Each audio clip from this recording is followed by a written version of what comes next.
Rise the stunning Patagonian peaks of Fitzroy and Cerro Torre, famous amongst climbers and photographers for their steep walls and inclement weather. Join me as I traverse rivers, climb glaciers, and cross an ice cap to get a different view of these often photographed peaks. I'm Art Wolfe. This is Travels to the Edge.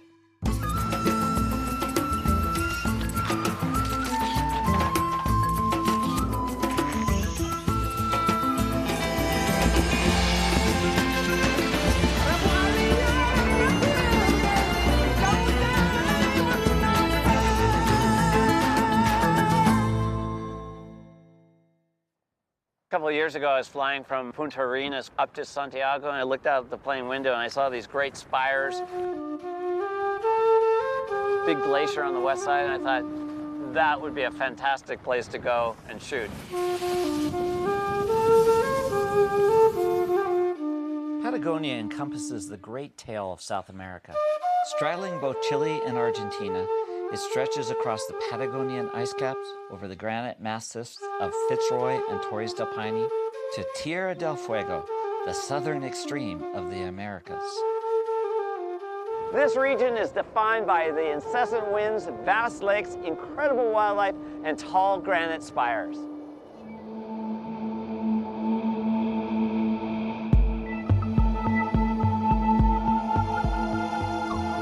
Mount Fitzroy and Cerro Torre are world-class mountains that have been photographed largely from the same viewpoint. The reason I've come to Patagonia is really to get three distinct views of these very famous mountains. I love the idea of coming around these great iconic mountains and photographing them with a different view.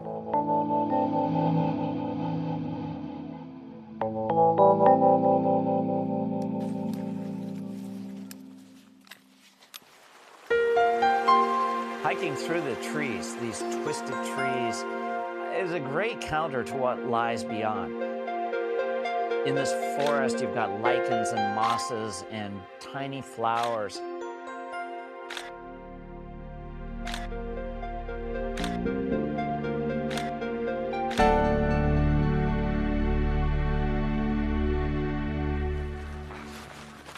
This is a beautiful forest. I like the way the light comes down through these trees. Joining me on this journey is lifelong friend Rick Holt and local guide Walter Rosini. So many people see it from this side, so this is our challenge, isn't Yeah. it? To gain these views from the north, possibly from the west if we're really lucky. If the weather permits, it's a wonderful trek. Yeah, it's amazing. It's an expedition. It's not just a trek.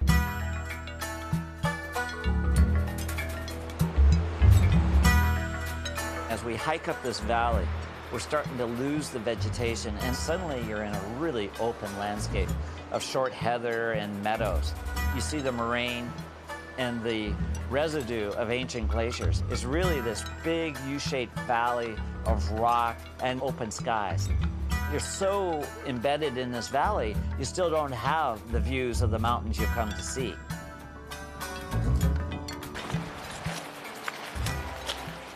This is a great place, guys, to see what a moraine looks like. This is a frontal moraine where we are right now. It's a deposit of material done by the glacier.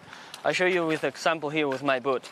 Imagine that my boot is the ice coming downhill. It advances, and because of an increasing of global temperature, the ice retreats, but it leaves a deposit of material. Those are the moraines. The frontal moraines, we've got in this case, lateral moraines of the size.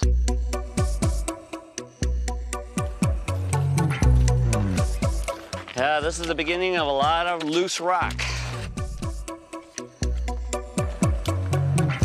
This journey is really challenging because you're spending most of the time just bouldering, walking over scree slopes of really loose rock.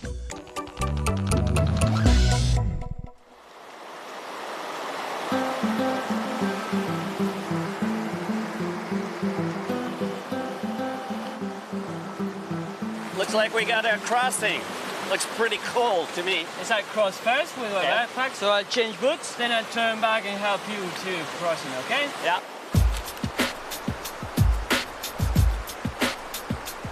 I hate walking around with wet boots, so I've absconded a pair of Porter boots, and unfortunately they look like a 7 and I'm a 9.5, but you know what?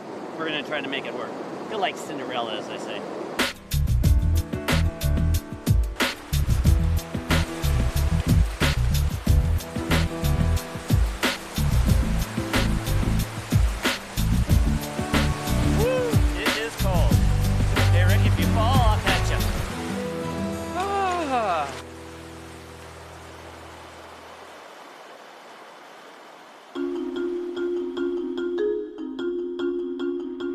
One of the things that I notice the most about Patagonia is the air is so clear. The skies are dramatic. There's really a deep, deep, clear blue, punctuated with these beautiful swirling clouds. Hey, Art, do you think the weather's gonna hold? Well, this being Patagonia, I don't know. Wow, look at the North Face. That's amazing. Right after we establish camp tonight, I want to come back and shoot that mountain before it disappears. But weather, can't predict it here. I just hope it holds up. Yeah.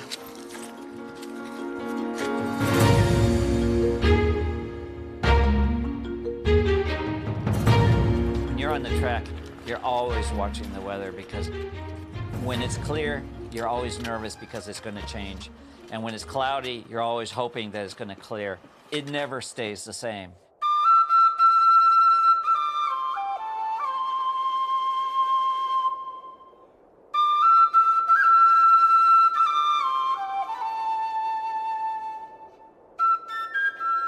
You know, Rick, this is one of the views that I really wanted to get on this trip. This is the very impressive north face of Mount Fitzroy, and the weather is perfect for this.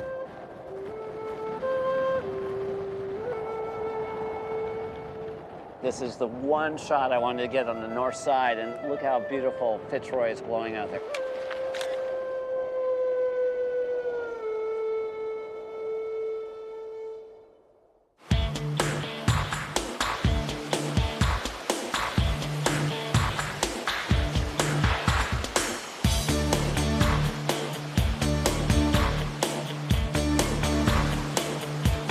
Oh, I hate this, I hate this, I hate this.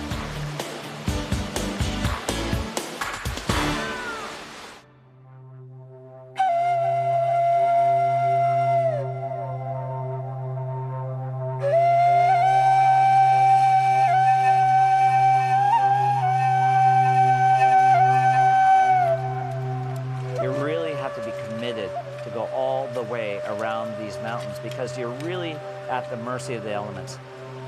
Probably 7 out of 10 treks fail.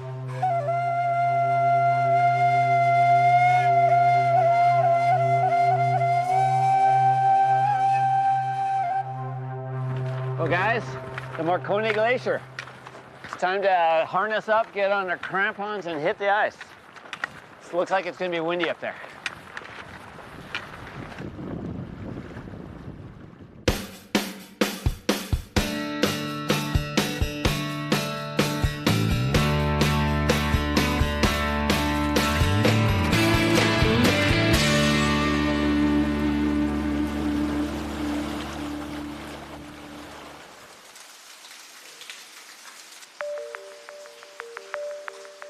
There's a lot of shots to get on top of the glacier, but even more seductive is to get in and under the glacier. There's 200 feet of ice pressing down on this rock. I'm looking for abstracts of color and texture.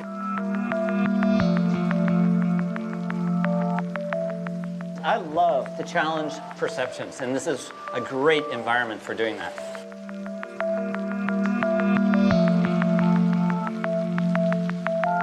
Wow, it's amazing. If you look up into this ice, you can see all the pockets of air trapped in there.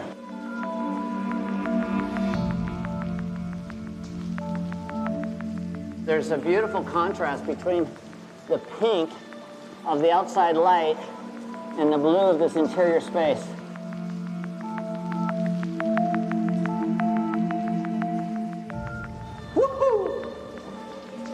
Wow, this is nice. As I look through this ice, I can see a lot of the outside light that's reflecting down into these recesses, and it's really fantastic.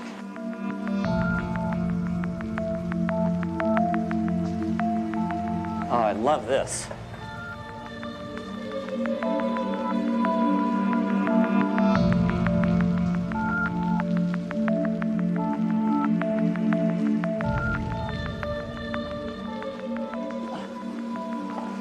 Wow.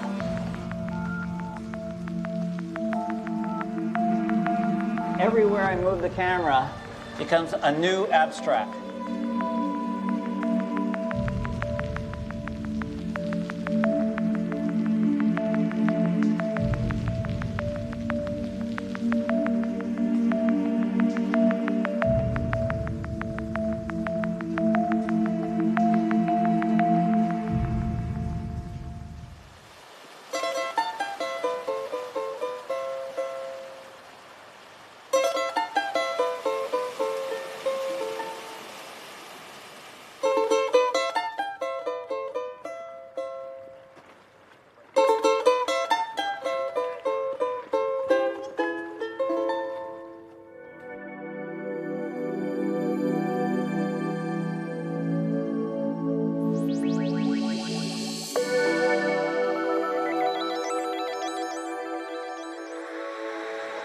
As I document this expedition, I'm going to try to balance the grand landscapes with intimate landscapes and unusual things I've not photographed before, and this is one of them. I've photographed countless streams flowing out of mountains, but I've never photographed a stream flowing over the top of a glacier. And what attracted me to this shot is the beautiful blue that's the backdrop to the rapids. To convey that in an artistic way, I've taken a long exposure, so it's going to have motion blur, blue coming through, and I think it will be a very, very nice addition to the collection of photos I amass on this trip.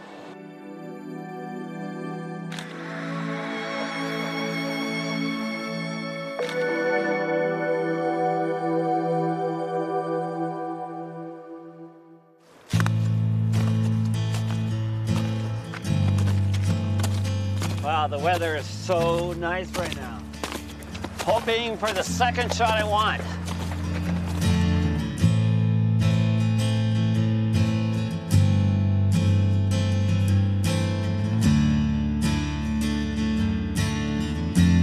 This seems pretty safe. These crevasses are really wide open, so you can see them coming, and that's the big danger of hiking on a glacier, is not seeing the crevasses.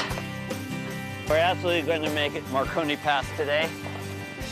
What I'm hoping is that those clouds dancing over the top of Fitzroy remain in place towards the late afternoon light. I think that could be spectacular. We've seen 3 or 4 good avalanches come off this wall. They say that a snowflake that falls from the sky and hits these glaciers takes 300 years before it's released from the glacier. I find that utterly amazing.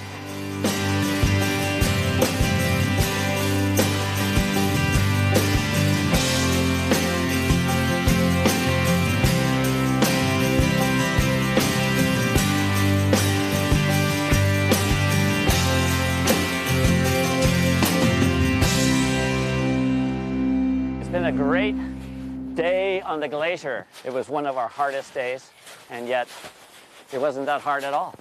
It's not even cold, but the clouds are moving in, and that gives me a little bit of pause for concern. Art said he's not too tired. I am. This is it. The end of the day. The end of the day, end of the glacier for today. Voila. We are on Marconi Pass, and this place is famous for the winds, and although it's really nice right now, the lenticular cloud building up over the mountains, I think, is an indicator that winds are on the way.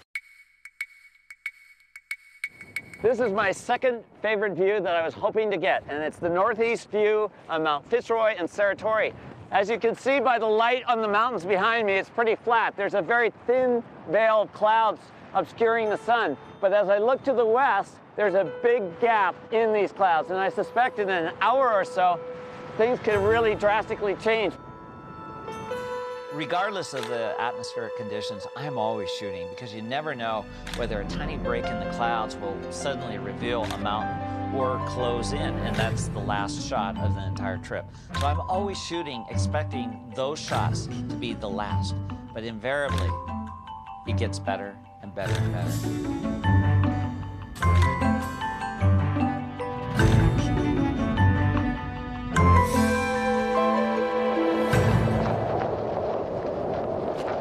Working in southern Patagonia, you're basically in what they call the roaring 40s, the lower latitudes where winds come racing across the southern Pacific some 2,000 miles unimpeded by any land formations, and they literally slam into these jagged peaks that rise thousands of feet out of this very narrow isthmus of land. It was bound to happen that the weather would catch up with us, and now it has. The weather is pretty wicked. We've got a fairly long trek to our destination. It's probably about a 5-hour hike.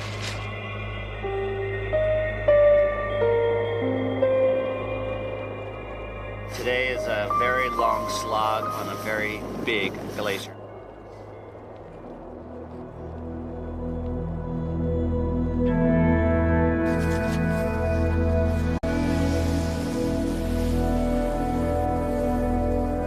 Today is like the moon day.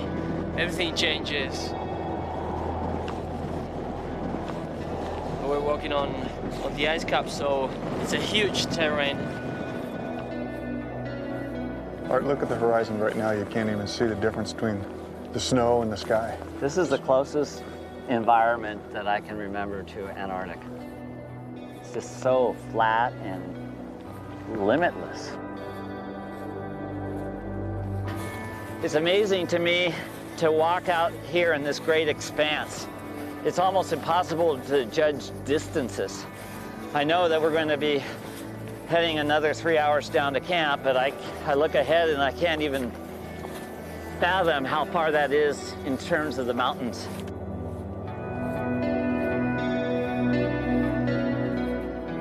It's kind of a great feeling to be out here in such a wide open space, and the only people you see are the people you know.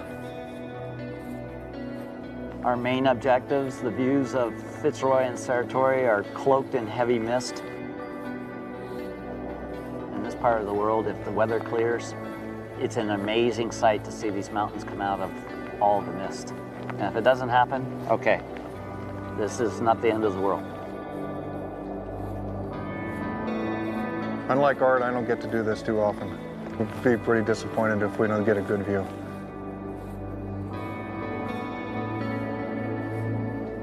Based on what I see and my experience in the mountains, I don't think we're going to see the mountains for at least a day. And we're appropriating enough time to give it at least 3 days. And after 3 days, if it doesn't clear, we're moving on.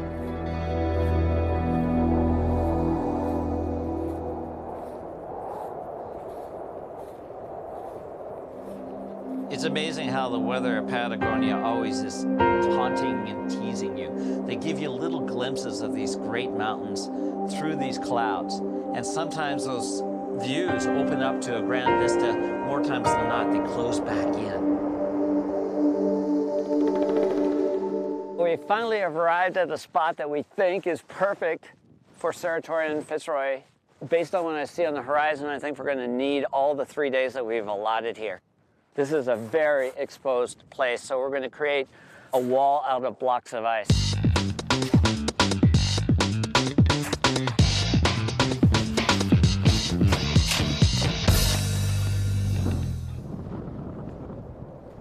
You arrive at a place where you think the mountains will be stunning if the weather clears. You build your wall of ice, you erect your tents, and you hope the following day the weather will, in fact, clear.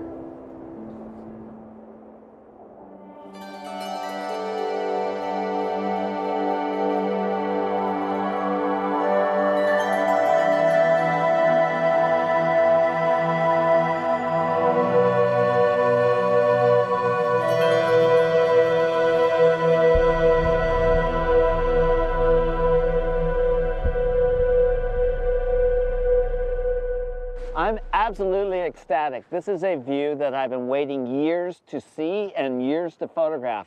It's unbelievable how miserable the weather was yesterday and how clear and perfect it is today. Just to see Fitzroy and Serratori rising right out of this vast glacier, it is perfect.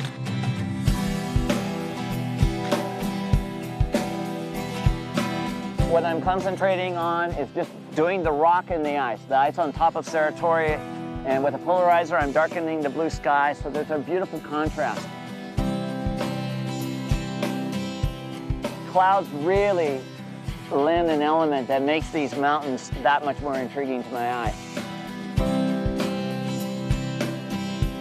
The west view of Mount Fitzroy and Serratori is everything that I had hoped it would be.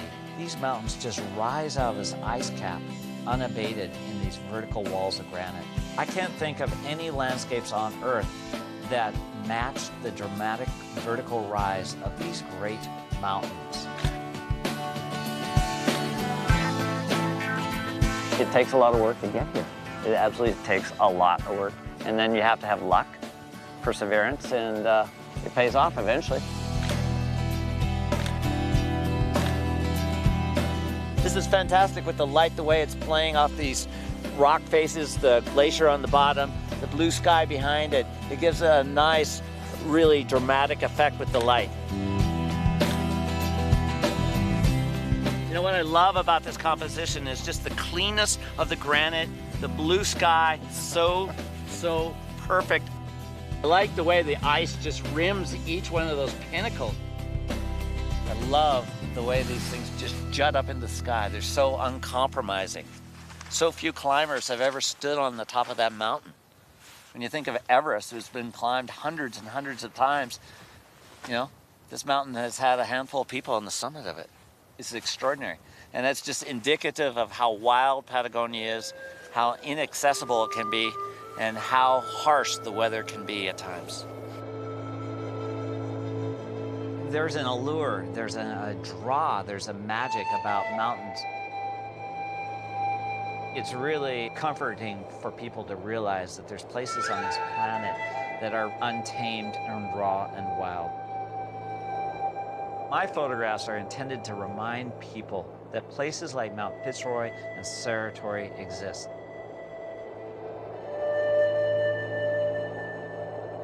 I'm Art Wolfe. Join me next time on Travels to the Edge.